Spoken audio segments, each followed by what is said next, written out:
हरिओम. योगदास श्री जयगणेश जोशी यांनी 60च्या वर आध्यात्मिक पुस्तकं लिहिली आहेत. कठोपनिषद हे त्यातलंच एक पुस्तक. यामध्ये प्रत्यक्ष यमराज नचिकेताला मृत्यूबद्दलचं ज्ञान देत आहेत. योगेश्वर चरणी विनम्र होऊन कठोपनिषद जाणून घेण्याचा आपण प्रयत्न करूया. अध्याय पहिला, वल्ली दुसरी, श्लोक क्रमांक 6. न सांपरायः प्रतिभाती बालं प्रमाद्यन्तं वित्तमोहेन मूढम् अयं लोको नास्ति पर इति मानी पुन्हा पुनर्वशमापद्यते मे. अन्वयार्थ. बालबुद्धीमुळे, मंदबुद्धीमुळे, धनसंपत्तीच्या लोभामुळे पछाडल्यामुळे, धनसंपत्तीच्या लोभाने पछाडल्यामुळे, त्यामुळे सतत चुकीचंच वागत असल्यामुळे मूर्ख असलेल्याला त्याच्या सद्य जगतापलीकडील मार्ग दिसतच नाही, माहीत पडतच नाही. त्याचं सद्य जगत असलेलं त्याचं सद्य जगत असलेलं हेच काय ते जग. त्या पलीकडे यापेक्षा दुसरा परलोक नाहीच असं समजणारा पुन्हा पुन्हा मृत्यूपाशात अडकतो आणि माझ्याकडे येतो. इथे यमराजांनी बालबुद्धी असा शब्द निरागस, निष्पापी असलेल्या बालकांच्या बुद्धीसाठी वापरलेला नाही. माणसाने निरागस, निष्पापी आयुष्याच्या अखेरीपर्यंत असायला पाहिजे. जाण आल्यावरही आणि वय वाढल्यावरही निरागस, निष्पापी असायला पाहिजे. असं निरागस, निष्पापी जीवन जगणं हाच योग आहे. खरं पाहता असंच जीवन सहजगत्या जगलं गेलं पाहिजे, किंवा निदान जाणून बुजून प्रत्येकाने जगायला पाहिजे. हेच योग साधनेचं फळ आहे. तेच ब्रह्माचरण आहे. नरदेही मानवाकडून परमात्म्याची हीच अपेक्षा आहे. यमराजांनी बालबुद्धी, मंदबुद्धी असे शब्द कमी ज्ञान असणाऱ्यांसाठी वापरलेला आहे. कमी ज्ञान असणारे, अपुरे ज्ञान असणारे, किंवा कमी आणि अपुरं ज्ञान असून स्वतःला पूर्ण ज्ञानी समजणारे जे असतात, त्यांच्यासाठी यमराज येथे हे शब्द वापरत आहेत. असं असल्यामुळे ते नेहमी चुकीचं वागतात. त्यामुळे यमराज त्यांना मूढ, मूर्ख असं म्हणत आहेत. धनसंपत्तीलाच जीवन समजणारेही नेहमी चुकीचं वागत असतात. त्यांना एका पैशाशिवाय दुसरं काही समजत नाही. आपण आधीच्या श्लोकामध्ये बाळकोबांचे व्यापारी विचार पाहिले. अशा लोकांनाही यमराज मूर्ख म्हणत आहेत. यमराजांनी पुढे सांगितलं आहे की बालबुद्धी असलेले, मंदबुद्धी असलेले, धनसंपत्तीच्या मागे लागलेले लोक चुकीचं वागतात. ते मूर्ख असतात. कारण ते जे काही तथाकथित जगत असतात, त्या जगतात आयुष्य उपभोगत असतात. ज्या जगतात आयुष्य उपभोगत असतात त्या पलीकडे त्यांना काहीही दिसत नाही, कळत नाही, समजत नाही. ते ज्या जगात वावरत असतात तेच म्हणजे जग असंच त्यांना वाटत असतं. बेडूक तळ्यात जन्माला येतो. तळ्यातच लहानाचा मोठा होतो. त्या तळ्याबाहेर यायचा कधी त्याला विचार सुचतच नाही. कारण जन्माला आल्यापासून हे तळच म्हणजेच विश्व अशीच त्याची समजूत असते. त्या तळ्यात आयुष्य व्यतीत करण्याला तो आयुष्याची इतिश्री समजत असतो. याचप्रमाणे मंदबुद्धीचा धनसंपत्तीच्याच मागे लागलेला माणूस त्याच्या बुद्धी पलीकडे विचार करूच शकत नाही. जो जे जगत असतो त्याचाच विचार तो करू शकतो. जे विचार असतात तेच तो डोळ्यांनी पाहू शकतो, कानांनी ऐकू शकतो, नाकाने गंध घेऊ शकतो, जिभेनी चव घेऊ शकतो, त्वचेनी स्पर्शू शकतो. जे त्याच्या वासनेत असते, जी त्याची इच्छा असते, तोच विचार तो करू शकतो. त्यामुळे तसाच तो बुद्धी चालवतो, बोलतो आणि वागतो. यातून बाहेर पडणे म्हणजे स्वतःच्या आयुष्याचं नुकसान करून घेणं असंच तो समजतो. रस्त्याने एखादी तरुणी चालली असेल तर लहान मुलाला वाटतं की ताईनं आपल्याशी गोड बोलावं, आपल्याला खाऊ द्यावा. सभ्य तरुणाला वाटतं की तिनं आपल्याशी मैत्री करावी.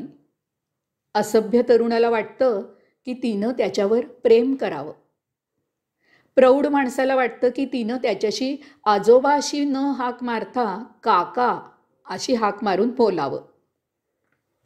वयोवृद्धाला वाटतं की तिनं जपून राहावं, वेळीच लग्न करावं.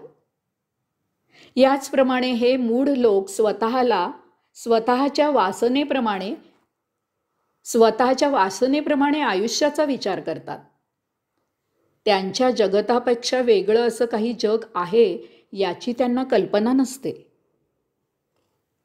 मनुष्य आपल्या वासनेच्या विचारापलीकडे झेपावू शकत नाही. तो म्हणतो, कोणी पाहिलाय पुढचा जन्म? आहे या आयुष्यात जास्तीत जास्त मजा करून घेऊया.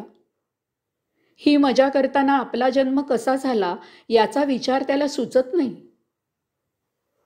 इतके मृत्यू आजूबाजूला दररोज पाहत असूनही स्वतःच्या मरणाचा, त्यानंतरच्या जगताचा त्याला विचारही सुचत नाही. आपला जन्म झाला म्हणजे त्यापूर्वी आपण कोण, कसे होतो आणि आता येथून पुढे कुणीकडे जाणार आहोत हा साधा विचारही यांना सुचत नाही.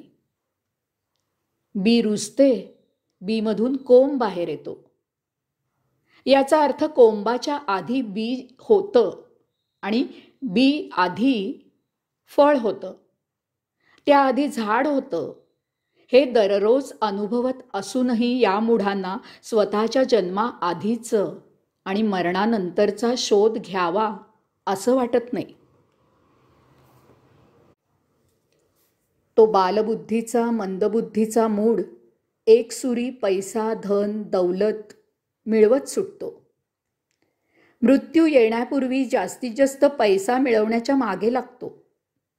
यामध्ये पापपुण्याचा विचार त्याला शिवत नाही. कायद्याचं अज्ञान त्याच्या उल्लंघनातून सुटका करायला उपयोगी पडत नाही.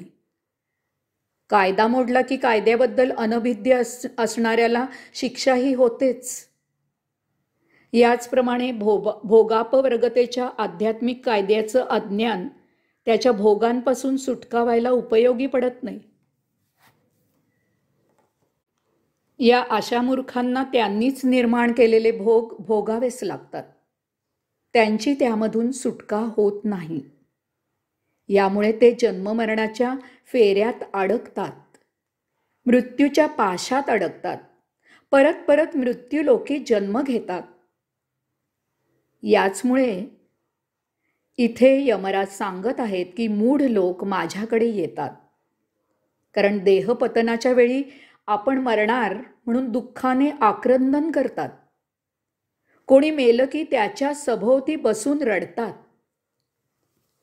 कारण अज्ञानाने त्या देहालाच आपण असं समजून हे वागत असतात. त्यामुळे हे माझ्या पाशात अडकून मृत्यू पावतात आणि मृत्यू झाला की यांचा अर्थातच पुन्हा जन्म होतो. चेतना कधीच मृत होत नाही. एक भौतिक उदाहरण घेऊया. हे भौतिक उदाहरण आहे, त्यामुळे त्याला त्याची मर्यादा आहे हे लक्षात ठेवावे, कारण मुद्दा समजण्याच्या दृष्टीनेच त्याकडे पाहावे. यंत्र बिघडते, गंजते, वापरून वापरून निरुपयोगी होते आणि बंद पडते. यावेळी त्यातील वीज प्रवाह चालूच राहतो. तो आपल्याला मुद्दाम होऊन थांबवावा लागतो. हाच वीज प्रवाह आपण दुसऱ्या यंत्राला जोडला की त्या बंद केलेल्या वीज प्रवाहामुळे दुसरं यंत्र चालू होतं. आपलं शरीर हे यंत्राप्रमाणेच आहे. आता देहादी इंद्रियांबद्दल विचार करूया. एक माणूस दरोडा घालताना खून करतो, लूट घेऊन घरी येतो, आपल्या बायका मुलांना प्रेमाने खाऊ पिऊ घालतो. आता हा खुनी आहे की प्रेमळ नवरा आहे की पिता आहे? कारण माणूस एकच एक तोच आहे. आपण आपल्या मोठ्या भावाबरोबर लहानपणापासून खूप प्रेमाने खेळत असतो. तो आपली खूप काळजी घेत असतो. पुढे मोठं झाल्यावर हाच भाऊ आपल्याशी धनदौलतीवरून वैर साधतो. आता हा मोठा भाऊ प्रेमळ आहे की वैरी आहे? कारण भाऊ तोच आहे, तो एकच आहे. याचा अर्थ खुनी नवरा, पिता, प्रेमळ भाऊ, वैरी भाऊ या पलीकडे काहीतरी असलं पाहिजे. आपल्याला दिसणाऱ्या दगडात कलाकाराला मूर्ती दिसते. दगड एकच एक तोच असतो. तो त्या दगडातील अनावश्यक भाग छिन्नी हातोड्यांनी बाजूला करून त्यात असलेली मूर्ती आपल्याला दृश्य करून देतो. दगड हे आपलं अज्ञान असतं, मूढता असते. भौतिक गोष्टींची झापडं लावल्यामुळे आतील सत्य आपल्याला दिसत नाही. ज्ञानी हेच करतो. तो त्या आत्मतत्वाला जाणतो. देहपतनाच्या वेळी तो म्हणतो, चला आता हा देह जुना झाला, नवीन देह धारण करून पुढील यात्रेला निघूया. याला मृत्यू काही करू शकत नाही. तो मृत्यूच्या पाशात सापडू शकत नाही. त्याचा मृत्यूच होत नाही. हरिओम.